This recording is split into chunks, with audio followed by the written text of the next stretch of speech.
And it's just the way he works real fast. So he's moving real fast all of the time. And Monday, actually it was Tuesday, I'm sitting in the office upstairs. Tuesday's his big meeting day. And he comes into the office and he's like, "Hey son, men's conference on Saturday, you're aware?" I said, "Yeah, of course I'm aware."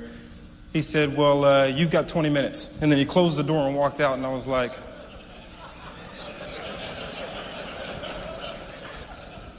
but that's how dad will do you. They throw you in that fire. But I appreciate that he's willing to do that.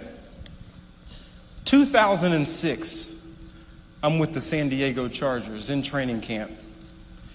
And a week goes by in training camp, and after that week, you've already been through 16 practices, and you're tired, weary, beaten, bruised, bandaged up. It's that time of training camp where you can't see the light at the end of the tunnel because you still have another week before you play your first preseason game. So you're hitting the same people, and you know you have another 16 practices before you get to show off on the field. So we're kind of down, and that's the point of training camp where guys start talking about retirement and the whole deal. It's time for me to get out of here. But we also had one of the most motivating coaches of all time. And I remember one morning after a week went by, we were in meetings. 7 a.m. In training camp, you start at 6 a.m. You don't get back to your room till about 9 p.m. with 2 practices and meetings in the middle. But I remember this one early morning meeting. We were mumbling with each other, just kind of talking, and just kind of down and tired, just making it. And then the head coach enters the room. All goes quiet because the elephant has just entered the room. He goes by the name of Marty Schottenheimer, one of the greatest motivating coaches of all time, a genius. And this day he came into the meeting and he just began to pace up and down. For about 3 minutes, he just walked and he looked, and he had a grimace on his face, as to look right through us just to see what we were thinking. He was just kind of measuring us up. And he just stared and he paced, and he stared and he paced. And then he began to speak. He said, "Men, I did not just cast the net and hope that the good players that I need would fall into it to help me win a Super Bowl this season. You have been hand-selected, hand-picked, cherry-picked, chosen to be here by none other than myself. And I'm Marty Schottenheimer. I don't make mistakes with who I choose. You have been chosen for a specific position because you have a specific skill that I think will help us win a championship and get to our destiny in 2006. There's no better time than right now here with the San Diego Chargers. But in order to do that, even though I've constructed everything for success, you have to maintain the integrity of the uniform that you wear. If you don't maintain the integrity of that uniform, it doesn't matter that I'm Marty Schottenheimer and I've given you all these coaches and I've given you this playbook for success. All is null and void if you don't go out on the field and maintain your uniform's integrity. That's what you have to do. The time is right now for greatness. And there's no other time than right now because I've constructed it for your success. Now, what you need to do is stand up, go to the locker room and put on your helmet, strap on your pads, and meet me on the 50-yard line because the time is right now. I'm feeling that right now. Don't nobody walk on this stage right now. You might get hit.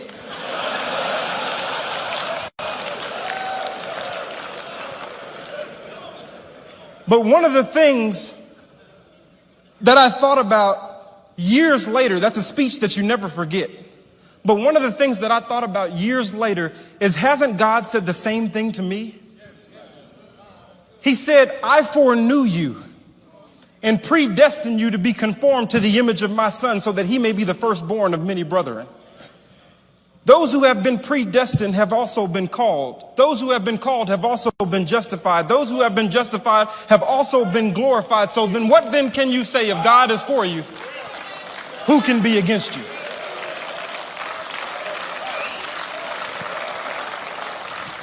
And I realized at that moment that I have been called and you have been called and your sons have been called to be great.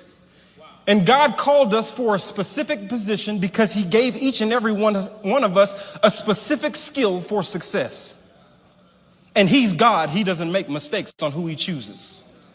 He did not just cast the net. He chose specifically. But we have to maintain the integrity of the uniform that he gave us. If we don't maintain the integrity of that uniform, it doesn't matter that he's constructed greatness, we won't see it. It says in Genesis 17, chapter 17, verse 1, God was talking to Abraham at the age of 99 years old. And he told Abraham, I want to see you walk blameless before me, and then I will establish my covenant. My covenant is there. I will establish it, but I want to watch you first. A lot of us are waiting on God, and God is saying, wait a minute, I'm waiting on you. I want to see you maintain the uniform's integrity first, and then we can talk about moving forward to greatness. How many of us have the uniform of salvation, but we never get on the field of sanctification? Moving forward and becoming all that God has called us to become and all that he has created us to be. Greatness ensues, and the time is now. That sounds good. The speech was good. I'll never forget what Marty said, and the Holy Spirit turned it into something that's spoken to my life. But for me, greatness and destiny and all of those different things, sometimes I'm scared of it and I fear it. Me personally, if I can be real for a second. This very stage scares me because it's his stage, and I'm his son. And it's an intimidating thing to stand on this stage. Being my dad's son, from the outside looking in, Tony Evans and the family, the great kingdom life and all of that kind of stuff. But sometimes that stuff is scary. Sometimes I have a fear that rolls on the inside that I know is the enemy, but I still feel it because I'm human. And that fear is in, some people have started to walk to me and tell me, hey, I feel it in my spirit. I'm telling you, you're going to be the next pastor of this church. And I say, what church? You have lost your mind. Keep that to yourself. It's Tony Evans' church. To me, that comparison is like Michael Jordan's son is about to try out for the Bulls. That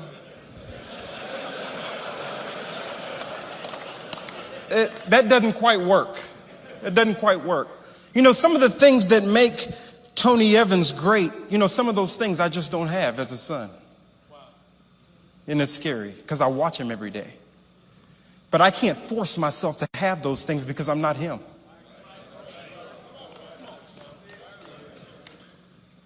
One of those things is he's an intellectual. He's up here. Go check his library out. You'll fall out. He reads a book a week. Nonstop. A book a week from cover to cover. Next book. He's read most of the books that are in his library. I read 2 pages and my eyes are watering.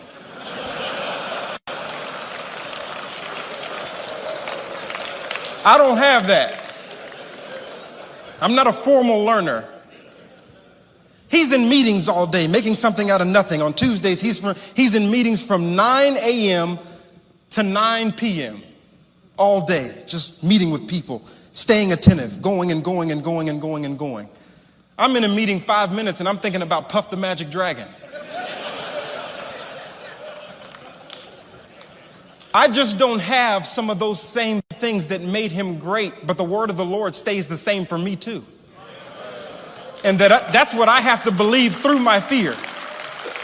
That the word of the Lord stays the same for every individual in this room, despite your fear and your past and all those other things that you may be dealing with. The word of the Lord is for you too.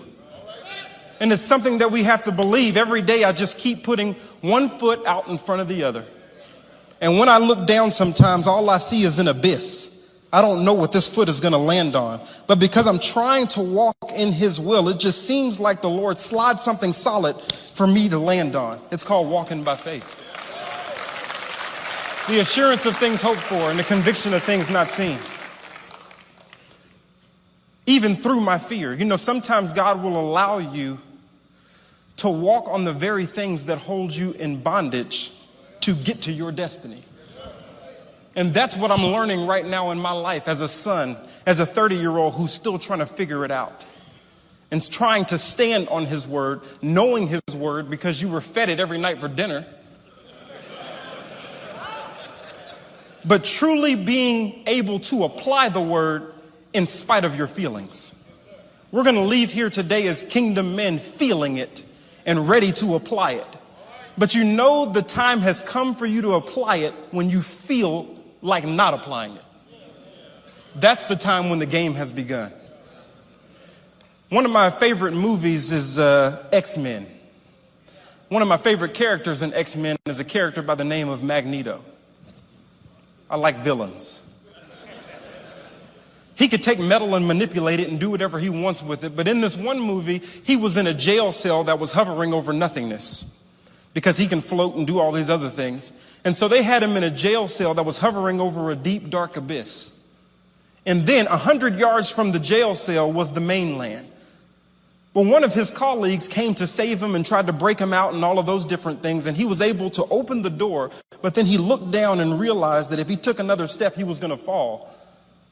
But he saw his destination, which was the mainland. So what he did was take iron from the jail that was holding him captive and putting it underneath his feet, and he would step on it. And he would take more iron and step on it, and take more iron and step on it until he got to his destiny.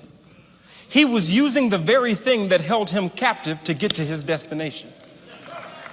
And sometimes with our fear, sometimes with our past, sometimes without having a father, sometimes without having a blueprint, if we just believe the word and start applying that, God can put those very things that are holding us in our jail cell underneath our feet so that we can walk towards our destination. And these are just personal things. These are just things that I'm learning as I read the Bible and the Holy Spirit draws stuff off the page for me as I just walk this walk in my personal life. In Genesis 18:19, the Lord is talking to Abraham and he said, you have been chosen to lead your family after me so that I can fulfill my promise. Well, what was the promise to Abraham? I'm going to make a great nation. Well, that comes through a family. So he's telling Abraham to lead your family after me so that I can do what I said I was going to do. But you have to start by leading your family.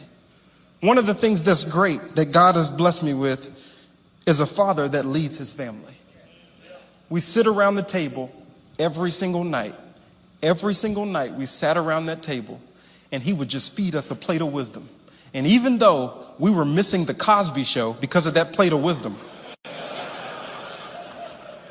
I realize now that I'm older how much that means to have a dad that sits with his sons and daughters and he gives him what he learned from his dad. You see, I don't see Two Daddy a lot. We call him Two Daddy, my dad's dad. I don't see Two Daddy a lot.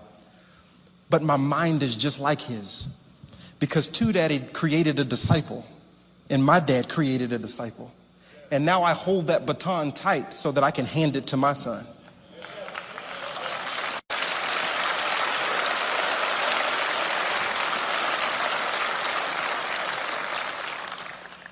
What Two Daddy had to do was pick it up off the ground, though, because he was the first. His father was around, but he wasn't saved. He got saved at the end of his life. So my dad grew up in a non-Christian home. Two guys that I never met witnessed to Two Daddy that I'll never see. I don't know if they're here. I don't know if they're not alive anymore. I don't know where they are. But those two guys that I never knew and never will know, those kingdom men that witnessed to my father, I wish they could see what doing one thing that God tells you to do, how that can change the course of generations.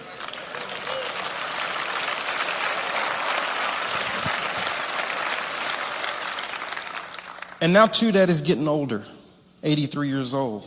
It's hard for me to see him walk with a cane now and not get around the same as I've always been able to see.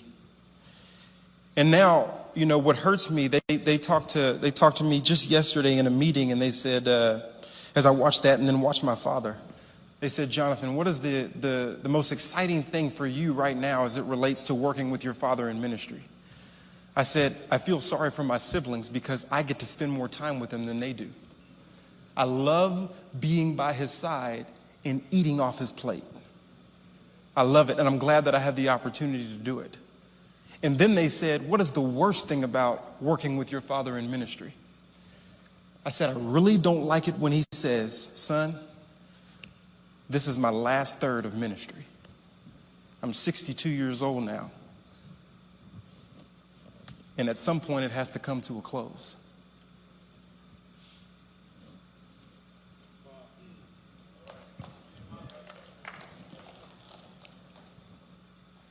And then that's when the Holy Spirit told me, it's not coming to a close because you bear his name and you're just getting started.